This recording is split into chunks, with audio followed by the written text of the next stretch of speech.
pang-aabuso sa kapangyarihan at pera ng bayan, lahat yan labag sa batas. Lahat yan ay merong pananagutan.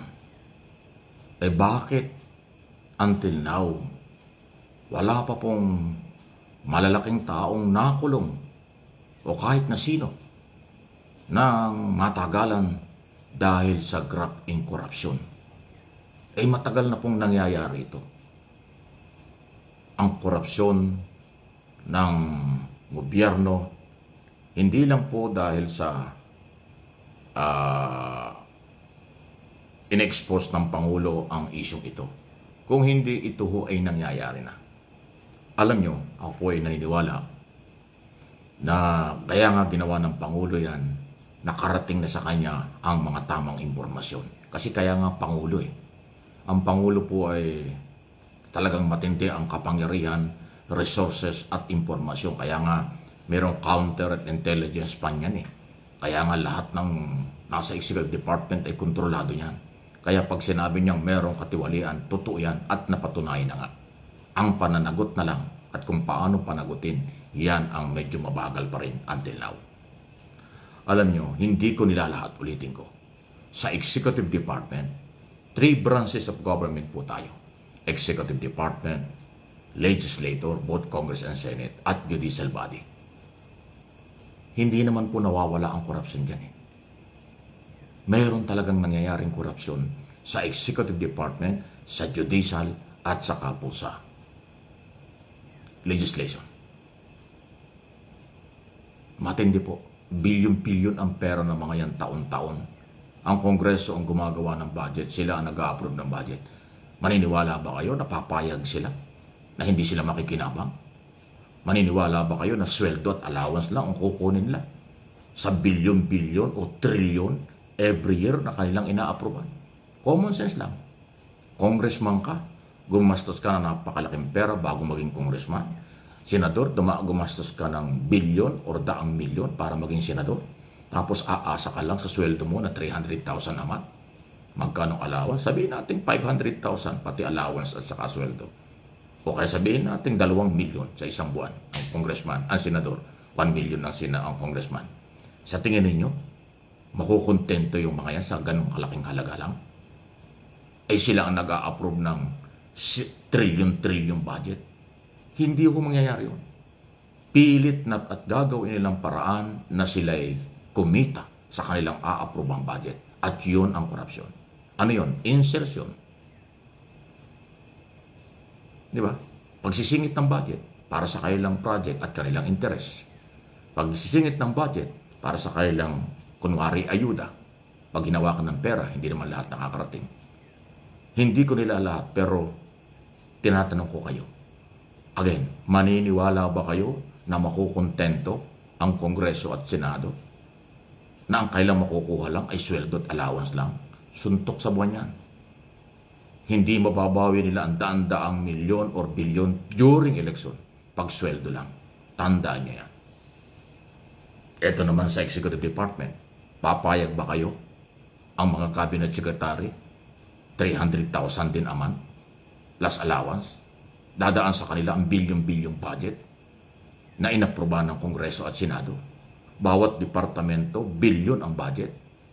Meron diyang 400 billion, merong trillion, DPWS trillion. Department of Education, trillion ang budget. Sa tingin nyo yung sekretary at mga opisyalis dyan, magdadaan sa kanila yung pag-distribute ng pera, hindi sila kukupit, hindi sila kukuha, kalokohan yan. Maniwala kayo, matutokso at hindi sila kontento doon sa kanilang monthly na sweldo. Kung yung cabinet secretary 300,000, palit ng palit yun Yosek pababa, Asek pababa, director, mga staff, dadaan doon yung proseso ng pag-release ng pera. Sa tingin ninyo, hindi sila mangungupit, hindi nila babawasan yun. Yan ang problema talaga. Kahit sa judicial body. Sa tingin ninyo, yung malalaking kaso na bilyonaryo ang alam nila na may hawak ng kaso.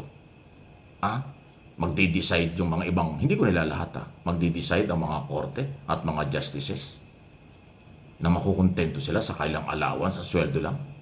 Hindi sila matutokso sa bilyonaryong may kaso, bilyonaryong may nakabinbin na problema sa kanilang mga sala.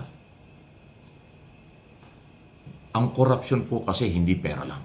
Yung pag-delay ng release ng pondo doon sa isang particular project, kahit hindi mo kinuha yung pera, yung pag-delay, anti-corruption yan.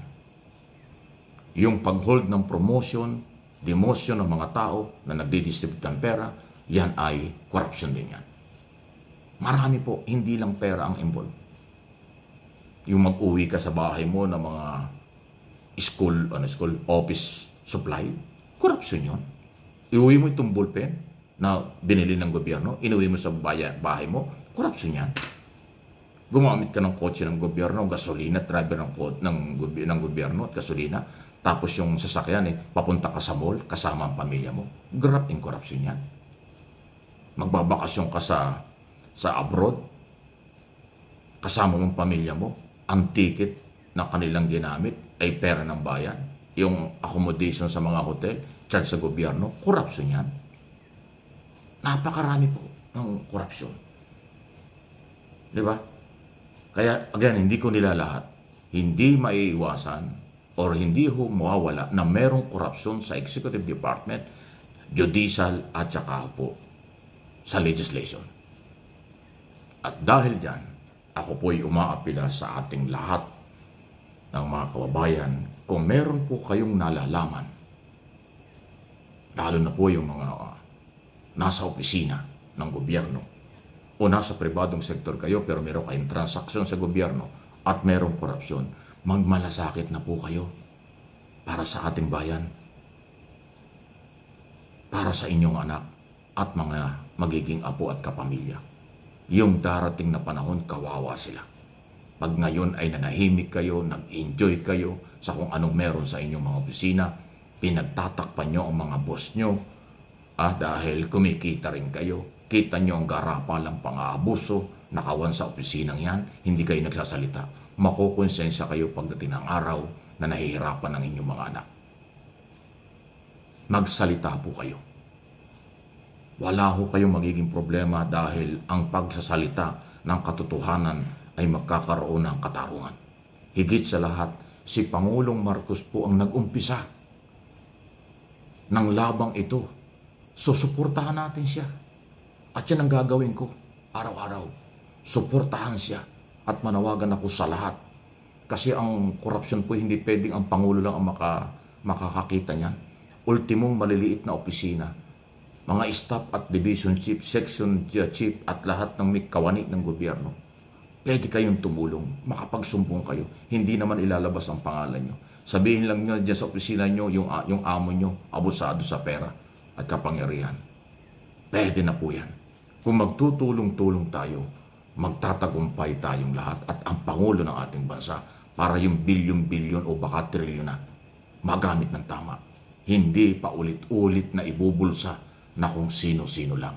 Please like, share, subscribe, and follow kung hindi pa. Pakishare po ninyo ang lahat ng mga topic ko dito sa ating mga channel.